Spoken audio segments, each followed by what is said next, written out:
श्री शिवाय नमस्तुभ्यम। जय माता दी। प्रिय भक्तजनों, नवरात्रि के पर्व का इंतजार काफी बेसब्री से पूरे भारत में चल रहा है, क्योंकि इन दिनों में हम माता रानी का स्वागत करते हैं और व्रत रखते हैं। माता रानी हमारी सभी मनोकामनाएं पूरी करती है। नवरात्रि का महापर्व बहुत ही शुभ और मंगलकारी माना जाता है। नवरात्रि के पूरे 9 दिन गंगा जल की हर एक बूंद की तरह पवित्र माने जाते हैं। यह शुभ समय भक्तों के जीवन में खुशियों की सौगात लेकर आता है। दोस्तों, आपको बता दें 2025 में इस साल मां दुर्गा हाथी पर सवार होकर पृथ्वी लोक में पधारे। शास्त्रों में वर्णित तथा मान्यताओं के अनुसार यदि शारदीय नवरात्रि पर यदि मां दुर्गा का आगमन उसकी वाहन सिंह नहीं बल्कि हाथी पर होता है, तो मानता है कि मां दुर्गा का हाथी पर सवार होकर आना बहुत ही शुभ और कल्याणकारी माना जाता है। जीवन सुख में हो जाता है। भक्ति का भरपूर लाभ भक्तजनों को मिलता है। चैत्र नवरात्रि में मां की सवारी इस बात का संकेत करती है कि बारिश अच्छी होगी, जो कि फसल के लिए बहुत अच्छा है। इससे देश में अन्न और धन का भंडार भरेगा। प्रिय भक्तजनों, आज की वीडियो में हम सभी जानेंगे, आज की वीडियो में हमारा कन्फ्यूजन दूर होगा। साल 2025 की चैत्र नवरात्रि कब आरंभ हो रही है? 29 मार्च या 30 मार्च से। कब समाप्त होगी? प्रतिपदा तिथि का आरंभ कब होगा? प्रतिपदा तिथि की समाप्त कब होगी? और नववर्ष का आरंभ किस दिन से है? कल की स्थापना करने का शुभ मुहूर्त क्या होगा? और कल से विसर्जन किस दिन किया जाएगा? इस बार नवरात्रि की तिथियों के गड़बड़ के कारण 2 नवरात्रि के व्रत एक ही दिन पड़ रहे हैं। तो ये कौन कौन से दिन होंगे? आपको अष्टमी और नवमी का पूजन किस दिन करना होगा? और साथ ही जानेंगे बहुत महत्वपूर्ण जानकारी। नवरात्रि शुरू होने से पहले घर से आज ही ये हटा दें ये 3 चीजें। माता लक्ष्मी होती है क्रोधित, घर में आने लगती है दरिद्रता। तो आइए दोस्तों, जानते हैं कि आज की वीडियो में आखिर वह कौन सी 3 चीज है जो हमें नवरात्रि शुरू होने से पहले घर से तुरंत हटा देनी चाहिए। तो पूरी जानकारी नवरात्रि से संबंधित आपको आज के वीडियो में दी जाएगी। आपको कोई और वीडियो को देखने की जरूरत ही नहीं होगी, लेकिन आपको वीडियो को शुरू करने से अंत तक पूरा देखना होगा और एक एक बात को बहुत ही गौर से सुनिए। हिंदू धर्म में नवरात्रि की जानकारी को बहुत ही ज्यादा महत्वपूर्ण माना जाता है। ऐसे में नवरात्रि की जानकारी सुनने से पहले कमेंट में माता रानी का जयकारा अवश्य लगा दीजिए और चैनल को सब्सक्राइब करें। माता रानी का जयकारा लगाते हुए शुरू करते हैं आज की महत्वपूर्ण वीडियो। या देवी सर्वभूतेषु काल रात्रि रूपेण संस्थिता नमस्ते नमस्ते नमः। जय माता दी। दोस्तों, होली के समापन के साथ ही चैत्र मास का आरंभ हो जाता है। चैत के महीने में सबसे महत्वपूर्ण मानी जाती है नवरात्रि, जो कि चैत मास की नवरात्रि होती है। चैत मास की नवरात्रि के प्रथम दिवस पर अर्थात चैत मास की शुक्ल पक्ष की प्रतिपदा तिथि से हिंदू नववर्ष का आरंभ हो जाता है। इसलिए चैत महीना और नवरात्रि दोनों ही बहुत महत्वपूर्ण है। नवरात्रि वर्ष भर में 4 होती है, 2 गुप्त नवरात्रि और 2 प्रगट नवरात्रि। गुप्त नवरात्रि मास में और साढ़ मास में आती है, और प्रगट नवरात्रि होती है चैत मास की नवरात्रि और अश्विन शारदीय नवरात्रि। तो चारों नवरात्रि बहुत महत्वपूर्ण मानी जाती है, लेकिन चैत मास की नवरात्रि से हिंदू नववर्ष का आरंभ होता है, इसलिए ये नवरात्रि बहुत महत्वपूर्ण मानी जाती है। चैत मास की शुक्ल पक्ष की प्रतिपदा तिथि से आरंभ होकर 9वीं तिथि तक नवरात्रि मनाई जाती है, और चैत मास की नवरात्रि की 9वीं तिथि पर रामनवमी मनाई जाती है, जो कि भगवान श्री राम का जन्मोत्सव है। चैत नवरात्रि के 9 दिनों में मां दुर्गा के 9 स्वरूपों की विधि विधान से पूजा की जाती है। उनके मंत्रों का जाप और श्री दुर्गा सप्तशती का पाठ किया जाता है। इस बार की चैत नवरात्रि का शुभ सर्वार्थ सिद्ध योग में हो रहा है, और यह नवरात्रि बहुत शुभ रहने वाली है, क्योंकि इस बार माता की सवारी हाथी होगी। यानी मां दुर्गा हाथी पर सवार होकर भक्तों के घर में पधारे और हाथी पर सवार होकर प्रस्थान भी करेगी, क्योंकि इस बार चैत्र नवरात्रि का शुभारंभ रविवार के दिन से हो रहा है, और दिनों के आधार पर माता की सवारी निर्धारित की जाती है। हाथी पर सवार होकर आना ये बहुत ही शुभ संकेत देने वाला है। इसलिए जो भी भक्त माता रानी की कृपा प्राप्त करना चाहते हो, किसी मनोकामना की पूर्ति के लिए नवरात्रि की पूजा या उपवास रखना चाहते हो, उन्हें इस शुभ संयोग में मां भगवती को मनाने का प्रयास अवश्य करना चाहिए, क्योंकि इस बार 29 मार्च को चैत अमावस्या के दिन साल का पहला सूर्य ग्रहण भी लगेगा, और ठीक अगले दिन ही नवरात्रि की शुरुआत भी हो जाती है। ऐसे में नवरात्रि से एक दिन पहले लगने वाले सूर्य ग्रहण को भले ही हमारे देश में देखा नहीं जा सकेगा, क्योंकि आंशिक सूर्य ग्रहण होगा। फिर भी आप नवरात्रि जुड़ी हुई जो भी पूजन सामग्री है या मंदिर में आप गंगा जल छिड़क कर शुद्धि अवश्य कर लीजिए। उसके बाद पूजा की तैयारी आरंभ करना। इस बार चैत्र नवरात्रि का शुभारंभ होगा 30 मार्च दिन रविवार से। चैत्र नवरात्रि पर्व समाप्त होगा 6 अप्रैल दिन रविवार को, यानी रविवार के दिन से नवरात्रि आरंभ होगी और रविवार को ही समाप्त होगी। इस बार नवरात्रि की पूजा करने के लिए केवल 8 दिन का समय मिलेगा और प्रतिपदा तिथि आरंभ होगी 29 मार्च दिन शनिवार को शाम 4:20 से प्रतिपदा की तिथि समाप्ति होगी। 30 मार्च दिन रविवार को दोपहर 12:49 पर टोंकी कलश की स्थापना प्रतिपदा तिथि से में उदय तिथि के अनुसार की जाती है। उदय तिथि 30 मार्च से रविवार को ही प्राप्त होगी। इसे कलश की स्थापना और माँ शैलपुत्री की पूजा 3 मार्च से रविवार को की जाएगी। कलश स्थापना का सुबह का पहला मुहूर्त रहेगा 6:10 से 10:20 तक और इसके अलावा जो दूसरा शुभ मुहूर्त होता है वो दोपहर 12:01 से 12:50 तक रहेगा। 30 मार्च को चैत्र नवरात्रि का शुभ सवार सिद्धि योग में हो रहा है। इस दिन इंद्र योग रेवती नक्षत्र का शुभ योग बन रहा है। चैत्र नवरात्रि के पहले दिन सवार सिद्धि योग शाम को 4:35 से अगले दिन सुबह 6:01 तक रहेगा और इस योग में आप जो भी कार्य करेंगे वह सफल सिद्ध होंगे क्योंकि एक बहुत ही शुभ योग माना जाता है। अब अष्टमी में नौमी तिथि के बारे में जानने से पहले ये भी जान लीजिए कि नवरात्रि में किस दिन किस देवी माँ की पूजा होती है। नवरात्रि के पहले दिन कलश स्थापना के साथ ही माँ शैलपुत्री की पूजा की जाएगी। नवरात्रि के दूसरे दिन इस बार माँ ब्रह्मचारिणी और माँ चंद्रघटा की पूजा भी की जाएगी। द्वितीय तृतीय तिथि इस बार एक ही साथ पड़ रही है, यानी कि आपको दूसरे तीसरे दिन भी पूजा एक दिन करनी होगी। श्री दुर्गा सप्तमी के दूसरे और तीसरे दिन के जो भी पाठ है वो भी आपको इस एक ही दिन में करने होंगे। तो 31 मार्च सोमवार को माँ ब्रह्मचारिणी और माँ चंद्रघटा की पूजा की जाएगी। नवरात्रि का तीसरा दिन रहेगा 1 अप्रैल मंगलवार को। इस दिन माँ कुष्मांडा की पूजा की जाएगी और चैत्र नवरात्रि का दिन चौथा दिन रहेगा 2 अप्रैल बुधवार को, जिस दिन माँ स्कंद माता की पूजा की जाएगी। नवरात्रि का 5वां दिन रहेगा 3 अप्रैल गुरुवार को इस माँ कात्यायनी की पूजा की जाएगी। नवरात्रि का 6वां दिन रहेगा 4 अप्रैल शुक्रवार को, जिस दिन माँ सप्तमी रहेगी और माँ का रात्रि की पूजा की जाएगी।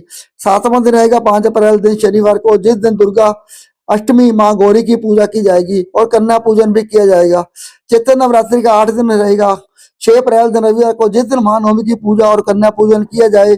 नवरात्रि वर्ष का समापन इस दिन हो जाएगा और चैत्र नवरात्रि का 9वां दिन रहेगा 7 अप्रैल दिन सोमवार को, जिस दिन नवरात्रि वर्ष का पारना और कलश विसर्जन किया जाता है। इस बार दुर्गा अष्टमी यानी अष्टमी तिथि 5 अप्रैल दिन शनिवार को और रामनवमी यानी दुर्गा नवमी की तिथि 6 अप्रैल दिन रविवार को रहेगी। अप्रैल 2025 को रामनवमी मनाएंगे और रामनवमी में भगवान श्री राम की पूजा का शुभ मुहूर्त होगा। 6 अप्रैल का सुबह 11 से 5 से दोपहर 1:09 की कुल अवधि होगी।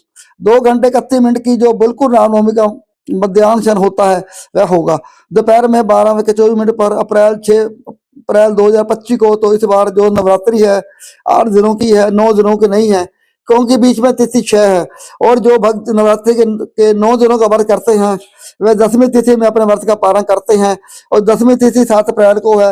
वैसे तो कई भक्त जो कि अष्टमी नवमी में भी अपना व्रत खोल लेते हैं, लेकिन कई भक्त हैं जो 10वीं में व्रत का पारण करते हैं, तो ऐसे भक्त 7 अप्रैल को अपने व्रत का पारण कर सकते हैं। जो भक्त 10वीं में अपना व्रत खोलते हैं दोस्तों, नवरात्रि के ये 9 दिन बहुत ही पवित्र माने जाते हैं। इन 9 दिनों में भक्त अपनी सामर्थ्य अनुसार माता रानी की पूजा करते हैं और 9 दिनों में नाखून बाल आदि काटने के लिए मना किया जाता है। व्रतधारी को पूजा करते समय काले रंग की वस्त्र नहीं पहनने चाहिए। विधि विधान से सुबह और शाम पूजा करनी चाहिए। वैसे तो कलश स्थापना बहुत ही शुभ माना जाता है। अगर आप किसी कारण से कलश स्थापना नहीं कर पाते हैं तो बिना कलश स्थापना के भी आप नवरात्रि के 9 दिनों की पूजा या 9 दिनों उपवास कर सकते हैं।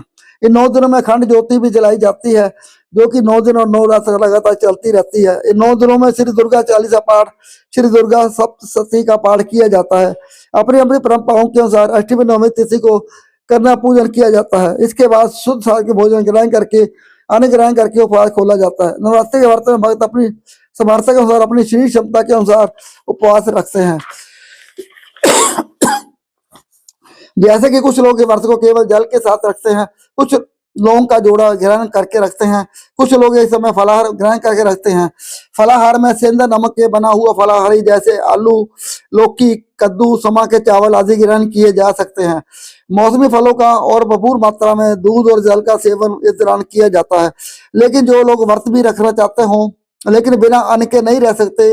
इस व्रत में एक समय शुद्ध सात्विक भोजन जो कि सेंधा नमक से बना हुआ हो, लहसुन प्याज से रहित हो, भोजन रात के समय कर सकते हैं।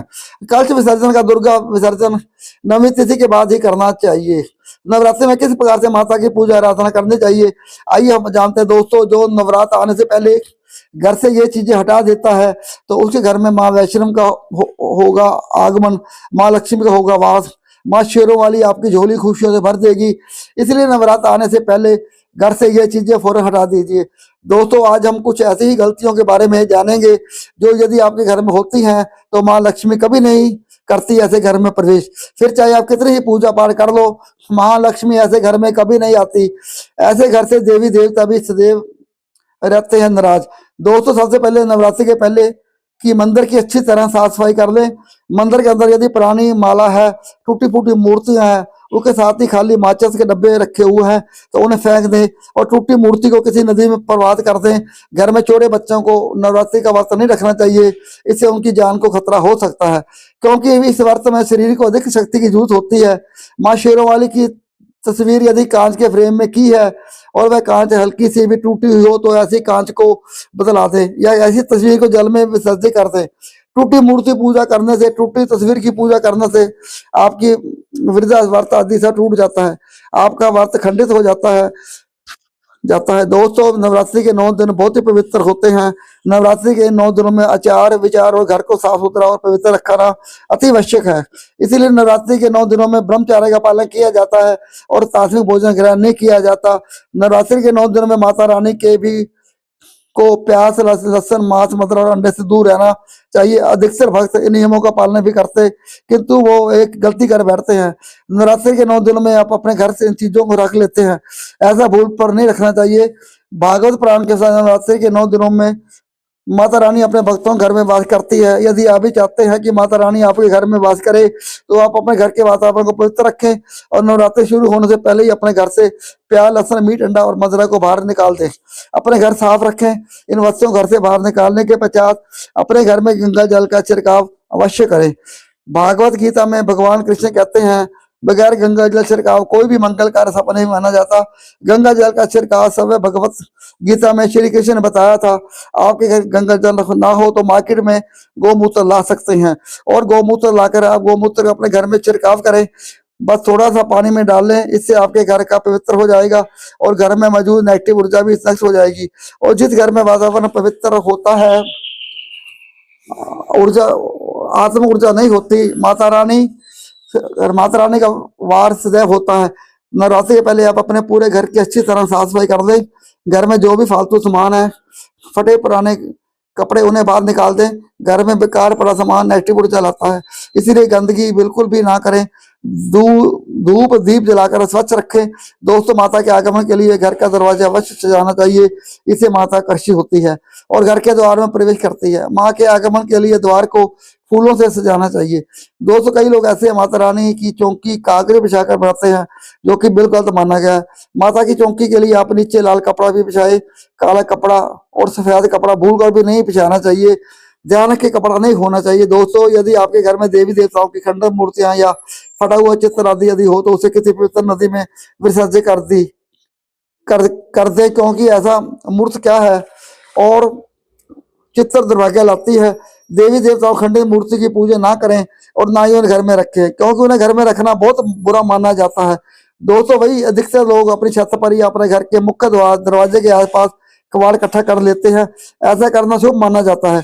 यदि आप अपने घर में घर के मुख्य द्वार पर, छत पर या खासकर घर के ऊपर दिशा में कबाड़ इकट्ठा कर दिया, नवरात्र शुरू होने से पहले उस कबाड़ को डिज को घर से बस यही निकाल दे। दोस्तों यदि आपके घर कोई भी बंद घड़ी है, नवरात्र शुरू होने से पहले उसे अपने घर से हटा दें और नई गाड़ी ले आए या उसकी मरम्मत करवा लें। ये प्रतीक माना जाता है। बंद घड़ी समय से पहले चलने वाली हमारी प्रगति में बाधा डालती है, इसलिए नवरात्रि शुरू होने से पहले ही दरवाजे पर या छत पर या फिर खासकर घर के उत्तर दिशा में कबाड़ इकट्ठा कर दिया है। नवरात्रि शुरू होने से पहले उस कबाड़ को घर से बस यहीं निकाल दें। दोस्तों यदि आपके घर कोई भी बंद घड़ी पड़ी है तो नवरात्रि शुरू होने से पहले उसे घर से हटा दें और नई घड़ी ले आए या उसकी मरम्मत करवा लें। बंद घड़ी समय से पहले चलने वाली हमारी प्रगति में बाधा डालती है, इसलिए नवरात्रि शुरू होने से पहले ही आप बंद घड़ी को घर से बाहर निकाल दें। दोस्तों, यदि आपके घर के मंदिर में किसी भी तरह का कोई फालतू सामान रखा है, जैसे कि सड़े गले फूल, अगरबत्ती, धूप बत्ती के डिब्बे या माचिस आदि के डिब्बे, या कोई भी खाली पैकेट मंदिर में ना रखें, या फिर कोई फूटी पुरानी धार्मिक पुस्तक या भगवान की कोई पुराने कपड़े जो फट गए या मुकुटमाला जो खराब हो गए, उन्हें आप जितना जल्दी हो सके अपने मंदिर से नवरात्रि से पहले अपने मंदिर की आसपास की सफाई भी अवश्य रखें। यदि माता रानी की चौकी साफ करें, इसके साथ ही अपने धन रखने के स्थान की सफाई भी अवश्य करें, क्योंकि नवरात्रि के दौरान माँ लक्ष्मी की भी गृह प्रवेश करती है। धन रखने के स्थान पर किसी भी तरह का कोई फालतू सामान, टूटा हुआ सामान ना रखें। मंदिर को पूरी तरह साफ रखें। नवरात्रि के दौरान माता रानी की पूजा में कौड़ियों को शामिल करें। माता के साथ साथ रोजाना पूजन करें। 1 के 50 ऐसा करने से बरकत बहुत ही है। यदि आपके पास पुराने जूते चप्पल इकट्ठे हो गए तो नवरात्रि से पहले उन्हें घर से बाहर निकाल दें। पुराने जूते चप्पल की शुभ होना के कारण ही घर में नेगेटिव ऊर्जा आती है और घर में अशांति और कलह का माहौल होता है। नवरात्रि आने से पहले घर से जाला निकालना ना भूलें। यदि जिस घर में जाला है उस घर में माता रानी कभी वास नहीं करती। साथ ही साथ टूटे फूटे बर्तन यदि घर में पड़े हैं या टूटा हुआ आईना भी यदि घर में हो, उसे भी निकाल दें। घर में टूटे फूटे ईंट पत्थर भी नहीं रखना चाहिए, इससे माँ लक्ष्मी नाराज हो जाती है। नवरात्रि से संबंधित सब महत्वपूर्ण जानकारी, जैसे नवरात्रि क्या खाना चाहिए, क्या नहीं खाना चाहिए, कौन खाने से पूर्ण सफल हो जाता है। ओम नमो शिवाय, श्री शिवाय नमस्ते। जय माता दी, हर हर महादेव।